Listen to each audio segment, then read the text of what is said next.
What is up, you guys? It's your favorite producer, Ron Don, and today I'm gonna show y'all how I cook up a Silk Sonic type beat. Let's get into it. Ron got the recipe.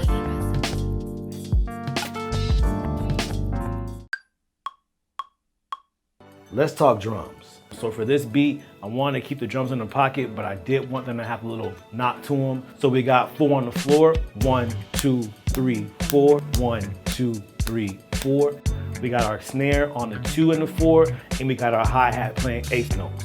I went with the Soul Magic VST, got a lot of good presets in there, pretty much for like anything soulful, anything 80s, 70s, 90s, even early 2000s. You can find that in the Soul Magic expansion pack. So once I get my drums on the Maschine, after that, I export my drums from Maschine and I import them into Ableton. I also stem my drums out separately. That way when I import them into Ableton, I can mix them exactly how I want to. As always, guys, if you like this video, hit the like button, share it with your friends, subscribe to the channel. Let's get back into it. Let's talk piano. So for the piano, I went with my good old-fashioned Alicia keys piano. I use that on like everything.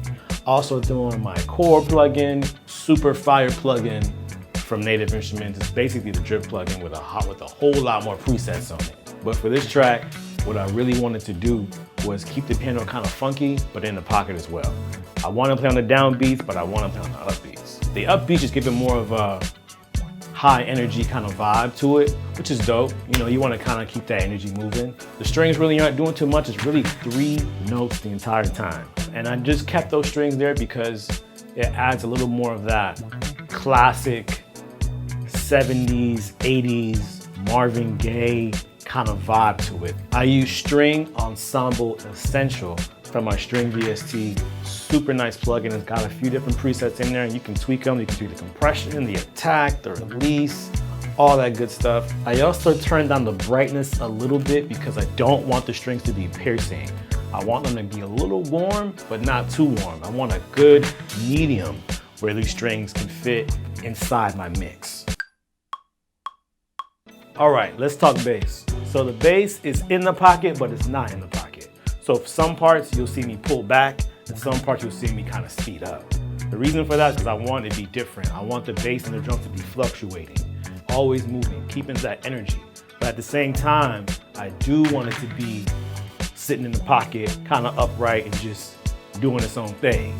Now that I have my drum and bass in the mix, I can go ahead and level those things out and mix them how I want to. Last but not least, let's talk about the synth. So the lead that I used for this track was from Analog Dreams, super rich, luscious sounds. You're gonna love it. It's perfect. What I wanted to do with this was kind of play in the pockets where there's openness, right? I wanted to add something that Bruno would do in 24K Magic, right? There's a synth that's in there and it just brings the whole track to life. Once I had it recorded, I went ahead and brought the volume down so it could sit in the mix nicely and I can go ahead and level everything out. Hey, what's up, guys? Thanks for watching. I really appreciate it. If you like what you saw, go ahead and hit that subscribe button for more content. Like the video, share it with your friends, and let me know how you feel in the comments, man. I really appreciate it. Peace.